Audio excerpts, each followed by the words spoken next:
다 같이 사도신경으로 신앙 고백하심으로 3월 11일 화요일 아침 예배를 하나님께 드립니다. 나는 전능하신 아버지 하나님, 천지의 창조주를 믿습니다. 나는 그의 유일하신 아들, 우리 주 예수 그리스도를 믿습니다. 그는 성령으로 잉태되어 동정녀 마리아에게서 나시고 본디오 빌라도에게 고난을 받아 십자가에 못 박혀 죽으시고 장사된 지 사흘 만에 죽은 자 가운데서 다시 살아나셨으며 하늘에 오르시어 전능하신 아버지 하나님 우편에 앉아 계시다가 거기로부터 살아있는 자와 죽은 자를 심판하러 오십니다. 나는 성령을 믿으며 거룩한 공교회와 성도의 교제와 죄를 용서받는 것과 몸의 부활과 영생을 믿습니다. 아멘.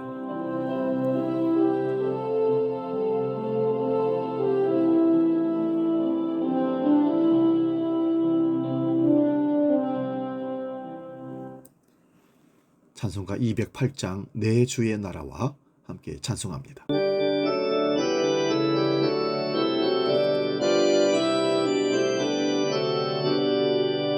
내 주의 나라와 주 계신 성전과 피 흘려 사신 교회를 늘 사랑합니다. 내 주의 교회는 찬송과 같아서 눈동자같이 아끼사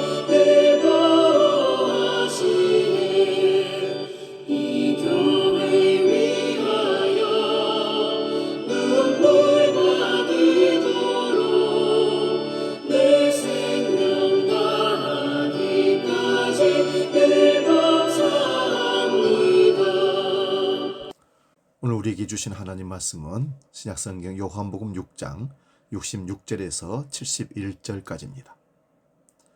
신약성경 155면에 있습니다. 요한복음 6장 66절에서 71절 봉독할 때 살아계신 주님의 음성을 들을 수 있기 바랍니다. 지금 봉독합니다. 그때부터 그의 제자 중에서 많은 사람이 떠나가고 다시 그와 함께 다니지 아니하더라. 예수께서 12 제자에게 이르시되 너희도 가려느냐? 시몬 베드로가 대답하되 주여 영생의 말씀이 주께 있사오니 우리가 누구에게로 가오리까? 우리가 주는 하나님의 거룩하신 자이신 줄 믿고 알았음나이다. 예수께서 대답하시되 내가 너희 12를 택하지 아니하였느냐? 그러나 너희 중에 한 사람은 마귀니라 하시니 이 말씀은 가룟 시몬의 아들 유다를 가리키심이라. 그는 12 중에 하나로 예수를 팔자르라. 아멘. 봉독한 말씀으로 교회의 영광을 회복하자, 이런 제목으로 말씀의 은혜를 나눕니다. 교회사를 살펴볼 때 교회가 가장 건강했을 때를 알 수 있습니다. 교회가 사회에 영향을 주고 개인의 삶을 풍성하게 만들고 존경의 대상이 되었던 시대가 있었습니다. 대표적인 예를 든다면 초대교회를 말할 수 있습니다. 그리고 종교개혁 시대가 존경받았습니다. 또한 18세기의 영국과 미국이 그 영광을 누렸습니다. 우리나라도 20세기 초에 그러한 영광을 누렸습니다. 그런데 이러한 시기를 비교하여 보면 놀랍게도 부흥의 시기인 것을 볼 수 있습니다. 부흥의 시기의 대표적인 현상은 세 가지로 볼 수 있습니다. 첫째는 말씀이 바르게 선포되었습니다.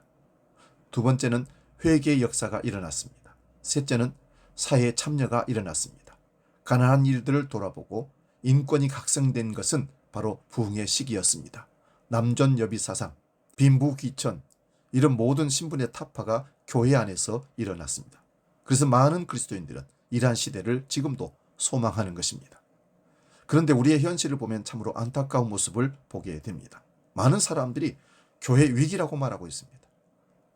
교회가 무엇을 하여도 믿지 않고 이상한 눈으로 쳐다봅니다. 그 옛날 존경의 눈으로 보았던 교회가 의심의 대상이 된 것은 참으로 슬픈 일입니다. 도대체 무슨 일이 일어나고 있기에 이러한 슬픔을 교회가 겪고 있는 것입니까? 그것은 교회의 영광스러웠던 시대를 되짚어보면 알 수 있습니다. 지금 우리 한국교회는 새로운 조류에 따라 본질을 망각하고 있는 것이 보입니다. 바른 말씀이 선포되는 것이 주저되고 있습니다. 점점 설교 시간이 줄어들고 온갖 이벤트가 강단을 휩쓸고 있습니다. 또한 신비주의 현상이 점점 심해지는 것을 볼 수 있습니다. 그러다 보니 이단들의 먹잇감으로 손색이 없는 상황에 이르게 된 것입니다. 성도들의 영적인 분별력은 점점 연약해졌습니다. 그러다 보니 대형 교회가 하는 것이라면 무조건 따라갑니다. 소개하는 책, 보여주는 프로그램, 설교의 모습까지 받아들입니다. 베레아 교회처럼 그런가 하여 살펴보는 자세가 없이 오직 성장의 질병에 걸려 허우적거리고 있는 모습을 봅니다. 참으로 교회 위기라는 말이 실감나는 현실입니다. 말씀이 바르게 선포되지 않으니까 회개가 없고 회심이 일어나지 않습니다. 이제 교회도 회심 없이도 교인이 되고 직분자가 될 수 있습니다. 거듭나지 않으면 하나님 나라에 들어갈 수 없다는 말씀은 허공을 치는 것이 되어버렸습니다. 교회가 스스로 자신을 빈약하게 만들고 있습니다. 회심이 없는 그리스도인이 삶의 현장에서 말씀을 실천하며 살 수 있겠습니까? 철저한 이혼론에 입각한 삶을 살 수밖에 없는 것이 당연한 것입니다. 이것이 한국교회와 성도들의 위기입니다. 이러한 주님께서 말씀을 전파하는 시기에도 일어났습니다. 예수님은 오병이의 놀라운 기적을 보고 제자로 살겠다고 따라온 사람들에게 자신이 하늘로부터 온 생명의 떡이라고 말씀하셨습니다. 그러므로 자신을 먹는 자는 영생을 얻을 것이라고 요한복음 6장 51절에 말씀합니다. 더 나아가 참된 양식과 참된 음료이기에 자신을 먹고 마시는 자는 마지막 날에 다시 살아날 것이라고 말씀합니다. 그러자 오병이의 기적을 보고 예전에 먹었던 값없는 떡을 구하고자 왔던 제자들은 자신들이 기대했던 것과 다른 상황이 벌어지자 수근수근거립니다.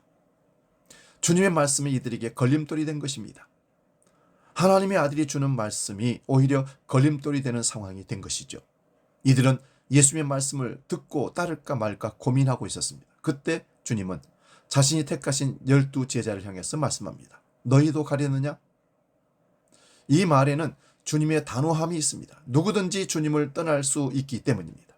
그러자 베드로가 주여 영생의 말씀이 계시오매 우리가 네게로 가오리까 고백합니다. 제자들이 주님과 일생을 함께 할 수 있었던 것은 바로 영생의 말씀이 주로 나오기 때문입니다. 말씀이 생명입니다. 말씀이 우리 안에 거할 때 우리는 참된 생명을 얻습니다. 그러므로 말씀의 회복이 있어야 주님을 떠나지 않습니다. 말씀이 사라지거나 소홀히 여겨지면 생명의 불꽃이 점점 꺼져가는 것입니다. 말씀을 통하여 우리의 삶을 자각하고 회개하고 돌이켜 주의 영광을 위하여 이 땅에 실천하며 순종하는 삶을 살아내야 합니다. 이것이 회복되어질 때 교회는 다시금 교회의 영광을 나타낼 것입니다. 진정으로 교회의 영광을 회복하기를 원한다면 성경이 하나님의 말씀이 있음을 확신하고 거룩한 교회를 세우기 위한 말씀이 다시금 선포돼야 됩니다. 우리 모두 이 영광에 함께하는 기쁨이 있기를 주의 이름으로 축원드립니다. 기도하겠습니다. 거룩하신 아버지 하나님, 교회가 세상으로부터 지탄을 받고 세상으로부터 교회가 근심거리가 된다면 하나님이 기뻐하지 않을 일입니다. 아버지 하나님, 교회의 영광을 회복할 수 있도록 강단의 말씀이 회복되게 하시고 진정 하나님이 주시는 진리의 말씀이 선포될 수 있도록 제자들을 강단에서 설교하는 자들을 바로 세워주시고 또한 선포되는 말씀을 하나님 말씀으로 받고 순종하여 그런가 하여 고민하고 기도하고 무릎으로 엎드리는 신앙의 삶으로 교회의 영광을 다시 회복할 수 있도록 주님 도와 주시옵소서. 이제 주기도로 기도합니다. 하늘에 계신 우리 아버지, 아버지의 이름을 거룩하게 하시며 아버지의 나라가 오게 하시며 아버지의 뜻이 하늘에서와 같이 땅에서도 이루어지게 하소서. 오늘 우리에게 일용할 양식을 주시고 우리가 우리에게 잘못한 사람을 용서하여 준 것 같이 우리 죄를 용서하여 주시고 우리를 시험에 빠지지 않게 하시고 악에서 구하소서.